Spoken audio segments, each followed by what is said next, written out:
যারা আমাদের কাছে জানতে চান আসলে টিনের বাড়িতে কিভাবে ডিজাইন করে, টিনের বাড়িতে কিভাবে সিলিং ডেকোরেশন করে, আজকে সেটাই দেখাবো। আমরা কিন্তু বাইরে থেকে দেখিয়ে এসেছি যে এটা টিনের একটা বিল্ডিং, উপরে টিন, কিন্তু ভিতরে ঢুকে দেখলেন আপনি এত সুন্দর সিলিং ডেকোরেশন করা, যেটা অনেকেরই মানে বিল্ডিং আছে কিন্তু বিল্ডিংয়েও করে না।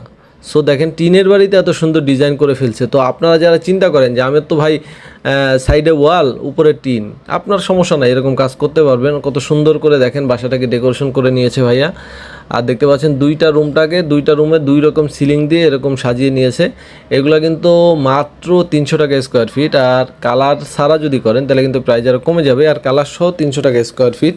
এরপরেও কাজের পরিমাণ কী পরিমাণ আপনি কাজ করবেন সেটার উপর ডিপেন্ড করে অবশ্যই আপনার ডিসকাউন্টের ব্যবস্থা আছে, বা মানে প্রাইসটা ফিক্সড না আর কি, আপনি আলোচনা করতে পারবেন। যারা প্রবাসী আছেন তারা চিন্তা করেন আমি বাড়িতে যেয়ে আমি সুন্দর একটা কাজ করতে চাচ্ছি, তো তারা কিন্তু চাইলে স্ক্রিনে যে নাম্বারটা দেওয়া আছে এই নাম্বারে যোগাযোগ করে সারা বাংলাদেশ